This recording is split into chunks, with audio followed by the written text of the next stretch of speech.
Hello student, कैसे हैं आप। उम्मीद करता हूँ सभी लोग अच्छे होंगे।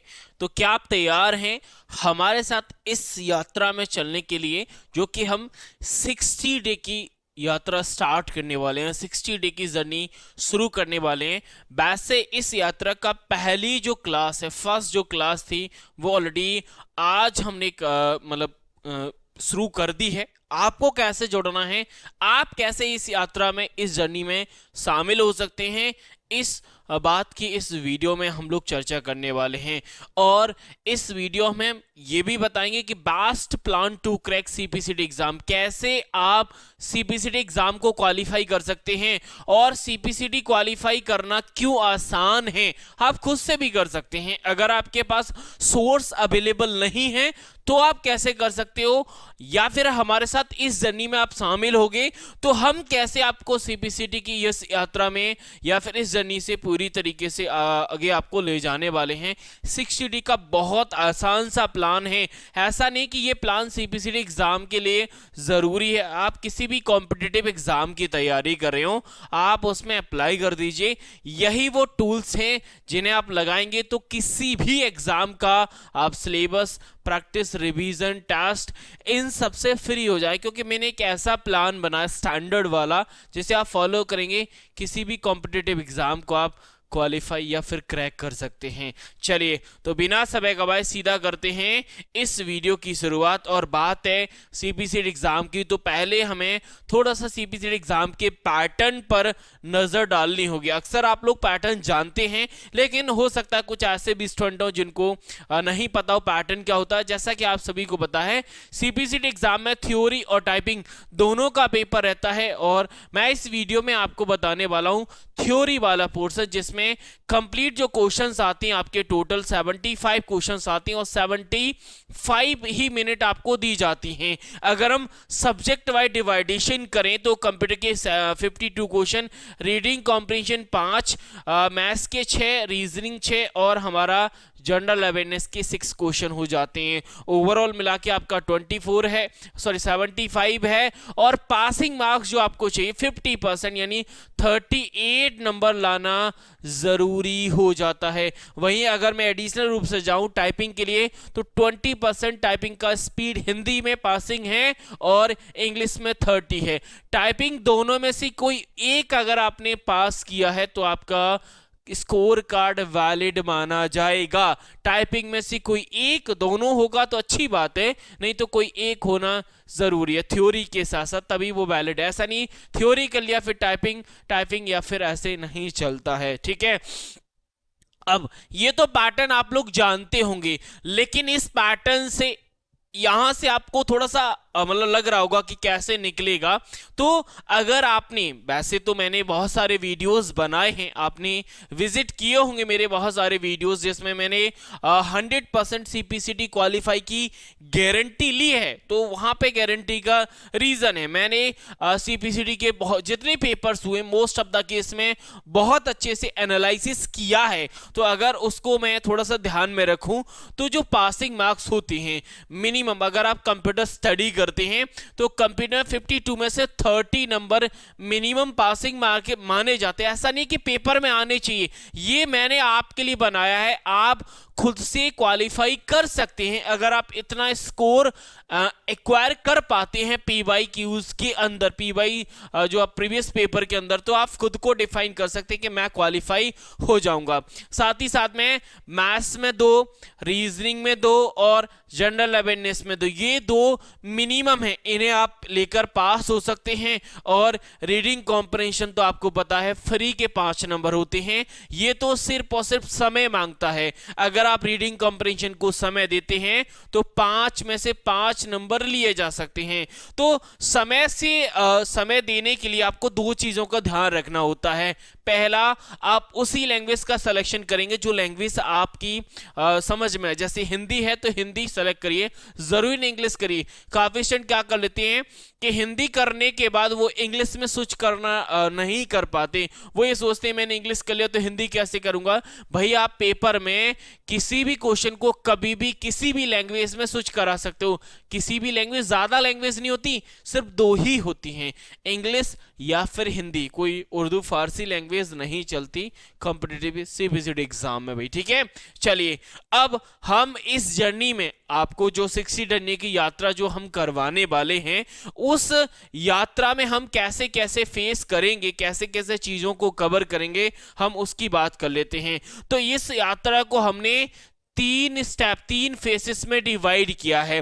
पहला फेस है जिसमें टारगेट को सर्च किया जाता है, दूसरे फेस में टारगेट को लॉक किया जाता है, और तीसरे फेस में हम टारगेट को फिनिश कर देते हैं, जहां पर हमें इतनी अच्छी फीलिंग आती है कि हाँ पूरी तरीके से हम संतुष्ट हैं, क्योंकि जब हम तीसरे फेस में जाते हैं तो सारी चीजें हमारी कवर हो जाती हैं। चलिए अगर मैं फर्स्ट फेस की बात करूं तो फर्स्ट फेस में हमारा पूरा का पूरा सिलेबस थ्योरी जो कि टॉपिक और कंसेप्ट वाइज कराया जाता है, और उसमें पर्टिकुलर जो टॉपिक्स आपके प्रैक्टिकल बेसिस होती हैं उनका प्रैक्टिकल्स, और जितने भी टॉपिक्स आप पढ़ेंगे उनका प्रैक्टिस के साथ साथ लाइव टेस्ट भी होता है, क्योंकि बिना टेस्ट के आप अपने आप को जज नहीं कर पाएंगे कि आप उस पर्टिकुलर टॉपिक में कितना अच्छे हो गए हैं, ठीक है।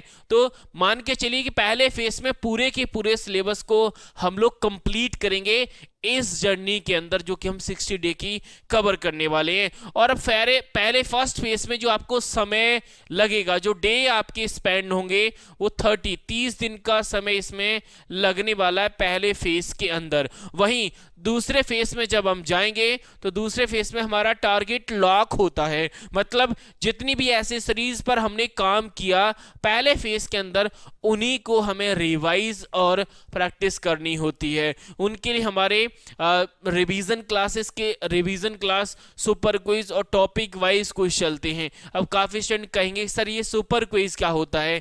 जैसे आप रिवीजन क्लास से किसी भी पर्टिकुलर टॉपिक का एज अ थ्योरी में रिवीजन करते हैं, वैसे ही हमारे यहाँ पर किसी भी टॉपिक का अगर आपको क्वेश्चन के आधार पर रिवीजन करना है तो सारे क्वेश्चंस देखने की जरूरत नहीं है, सिर्फ एक ही क्विज लगा लीजिए, वो हमारा सुपर क्विज होता है, ठीक है। फिर आता है तीसरा फेस, जिसमें हमारे और सब्जेक्ट पे हम लोग काम करते हैं, चाहे तो हमारा मैथ्स हो, रीजनिंग हो। इस जर्नी में एक चीज और फोकस की जाती है कि अगर कोई स्टूडेंट वीक है किसी पर्टिकुलर सब्जेक्ट में, जैसे किसी का वीक अगर मैथ्स है तो मैथ्स में मैं उसके साथ ज्यादा काम करता हूं। अगर किसी का कंप्यूटर, देखो कंप्यूटर तो मेन होता ही है, वो तो पढ़ते ही हैं, लेकिन एडिशनल जो सब्जेक्ट है, किसी का रीडिंग कॉम्प्रिहेंशन खराब है तो उसमें काम किया जाएगा, जनरल अवेयरनेस है तो उसका फोकस किया जाएगा। क्यों? क्योंकि आपके जो वीकनेस पार्ट है उस पर मैं आपके साथ काम करूंगा, और जो आपका स्ट्रेंथ है, जैसे आपको मैथ्स बहुत अच्छा आता है तो हम आपको प्रैक्टिस के लिए पीडीएफ अवेलेबल कराएंगे, आप उसे लगा लीजिए, उससे बाहर क्वेश्चन नहीं जाएंगे। ये मेरा हमेशा वादा रहता है। आप विजिट करिएगा मेरे चैनल को, आपको खुद को पता चल जाएगा कि जो पढ़ाते हैं वही एग्जाम में आपको कहीं ना कहीं मिलता है, ठीक है। तीसरे फेस में आपको ऑनलाइन मॉक टेस्ट कराए जाते हैं, और हमारे मॉक टेस्ट को स्टूडेंट ने एक नाम भी दिया है जिसका नाम पावर ऑफ मॉक टेस्ट है। रीजन ये है कि हमारे मॉक टेस्ट में अगर ऑन एवरेज आप क्वालिफाई होते हैं तो डेफिनेट रूप से आपका एग्जाम क्वालिफाई 100 से भी ज्यादा अगर आप कोई परसेंटेज रखेंगे तो वो भी आप लगा सकते हैं कि मेरा 150% क्वालिफाई होगा, 100% माना ही जाता है। महा रिवीजन भी रहता है, महा रिवीजन में एक बार और रिवीजन होता है पूरे, मतलब इसमें सिर्फ थ्योरी नहीं, सॉरी, हमारे क्वेश्चंस का हम लोग रिवीजन करते हैं ब्रह्मास्त्र। जैसा कि सभी को पता है कि अगर आप मॉक टेस्ट नहीं लगा पाते तो ब्रह्मास्त्र ही वो मॉक टेस्ट होता है जहां से आप सारी शिफ्ट के एग्जाम्स को कवर कर सकते हैं। तो सेकंड फेस हमारा अगेन मतलब हम यहां से 15 डेज का करते हैं, और थर्ड फेस को भी हमारे 15 डेज में कवर किया जाता है। तो टोटल देखा जाए पहले फेस में यानी 30 दिन में आपका सिलेबस हो जाएगा, अगले 15 दिन में रिवीजन और अगले 15 दिन में प्रैक्टिस। इसीलिए मेरा जो प्लान रहता है, हमारा जो जर्नी रहता है, वो हम 60 डे के अकॉर्डिंग करते हैं। कभी कभी कोई एग्जाम में कम समय रहता है तो वहां पर थोड़े से मतलब डेज को कम कर दिया जाता है और कुछ टास्क आपको दे दिए जाते हैं। अब बात ये आती है कि सर इस यात्रा में, इस जर्नी में अगर हम आपके साथ जुड़ना चाहें तो कैसे जुड़ेंगे? तो उसके लिए आपको कुछ नहीं करना, हमारा संकल्प बैच है, 12.0 आप इसे इनरोल कर सकते हैं। इसमें हमारा जितनी भी चीज़ें मैंने आपको बताई थर्ड फेज में, वो सारी चीज़ें इस बैच में कवर कराई जाएंगी। बैच की वैलिडिटी हमारे एग्ज़ाम तक रहती है, जब तक आपका एग्ज़ाम नहीं होगा, मतलब जो जनवरी वाला एग्ज़ाम है वहाँ तक वैलिड माना जाएगा।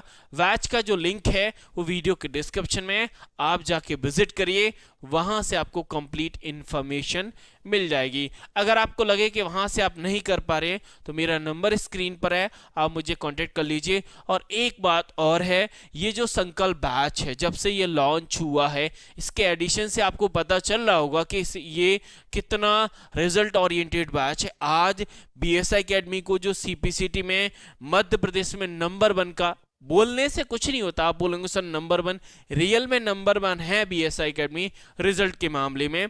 क्यों? हाईएस्ट स्टूडेंट यहीं से निकली हैं सबसे ज़्यादा एक सेशन के अंदर, और मैं नहीं मानता कि कोई और इसके मुकाबले बैच अवेलेबल है। ये सबसे रिजल्ट ओरिएंटेड है और यही बैच है जो बीएसआई एकेडमी को नंबर 1 ले जाता है। तो नंबर 1 का खिताब इसी ने दिया है, तो ये बहुत ही ज़्यादा पावरफुल है। डे बाय डे मैं इसमें अपडेट करता रहता हूँ, और आपको पता ही होगा वो मेरी आदत है अपडेट करने की, मतलब चीज़ों को एड ऑन करने की। ठीक है, चलिए साथ ही साथ में एक और जानकारी आपको देना चाहूंगा सीपीसीटी एग्जाम पैटर्न के बारे में। इस एग्जाम पैटर्न को अगर आप फॉलो करेंगे तो खुद से भी एग्जाम को क्वालिफाई कर सकते हैं, बस शर्त है कि इस टेबल को बहुत अच्छे से आपको समझना होगा। अगर आप इस टेबल को अच्छे से समझना चाहते हैं तो मैंने यूट्यूब पर एक वीडियो डाला है जिसका नाम है 100% सीपीसीटी की गारंटी, मैंने उस वीडियो में बताई है, आप उससे फॉलो करेंगे। साथ ही साथ में एक चीज़ और है, काफ़ी स्टूडेंट ये कहते हैं कि सर प्रीवियस पेपर से बहुत क्वेश्चंस आते हैं या फिर उसका पैटर्न फॉलो होता है, उसके लिए मैंने एक वीडियो बना, आप उससे फॉलो कर सकते हैं। मैं थोड़ा हिंट के तौर पर इस टेबल को समझा देता हूं। देखो, एग्जाम पैटर्न के आधार पर आपने ये तो देख लिया कि हमारे एग्जाम में टोटल 75 क्वेश्चन आएंगे और ये हमारे सब्जेक्ट के बाद डिवाइडेशन रहेगा। लेकिन सर ये बाकी 3 कॉलम में क्या है? तो बाकी 3 कॉलम में आपके पेपर में जो क्वेश्चंस का लेबल रखा जाता है, आप लोग कहते हैं पेपर बहुत टफ आया था, जो पेपर आपने सुना हो कि आपका टफ, या फिर आप पहले किसी शिफ्ट में बैठे हो और आपको लगा हो कि वो पेपर सर टफ था, रियल में टफ था, तो आप इस पैटर्न को अप्लाई करिए। और इस पैटर्न को अप्लाई कर, मेरे नजरिए से नहीं, आप खुद के नजरिए से करिए। इसलिए मैंने आपको बोला कि इस टेबल को समझने के लिए आपको 100% पेपर जो क्वालिफाई का वीडियो है, ज्यादा अगर आपको विजिट मतलब ढूंढने में परेशानी आए तो मैं उस वीडियो का लिंक भी वीडियो के डिस्क्रिप्शन में दे दूंगा, आप उसे फॉलो करिए। और ये वो पैटर्न है, अगर आपने इस अप्लाई कर दिया तो आपको खुद को गारंटी हो जाएगी कि सर मैं क्वालिफाई नहीं, मैं बहुत अच्छे नंबर ला सकता हूं सेल्फ प्रिपरेशन से। तो खुद की प्रिपरेशन से भी बहुत कुछ किया जा सकता है। लेकिन आपको लग रहा है कि आपको ये चिंता नहीं लेनी कि मेरा सिलेबस कब होगा, ठीक है ना, मैं प्रैक्टिस कब करूंगा, प्रैक्टिकल कब करूंगा, टेस्ट कब करूंगा, तो इस बात की अगर आपको टेंशन है तो आप हमारे बैच को एनरोल कर सकते हैं। क्योंकि इस बैच में जुड़ने के बाद आपको क्या पढ़ना है, कितना पढ़ना है, कब पढ़ना है, इस बात की बिल्कुल टेंशन लेने की ज़रूरत नहीं होती। मिनिमम रूप से आप सिर्फ और सिर्फ 1 आवर्स देकर इस एग्ज़ाम को बहुत आसान तरीके से क्वालिफाई कर सकते हैं। थोड़ा और मेहनत करेंगे तो आपको सिर्फ और सिर्फ मुझे आपके 2 घंटे चाहिए, 24 घंटे में, ज़्यादा समय नहीं लेता हूं। तो हमारी जो 60 डे की जर्नी थी ऑलरेडी हमने आज से स्टार्ट कर दी है। अगर आप जुड़ना चाहते हैं, मोस्ट वेलकम है आपका, वीडियो के डिस्क्रिप्शन में लिंक है, आप वहां से जुड़ सकते हैं। अगर आपको कोई कंफ्यूजन, कोई जानकारी, कोई डाउट है तो आप मुझसे कांटेक्ट कर लीजिएगा, मेरा नंबर भी आपके स्क्रीन पर है। ठीक है, चलिए तो इस वीडियो से मैं लेता हूं विदा, बाकी मिलूंगा अगले वीडियो में, तब तक के लिए थैंक यू, शुक्रिया, राधे राधे।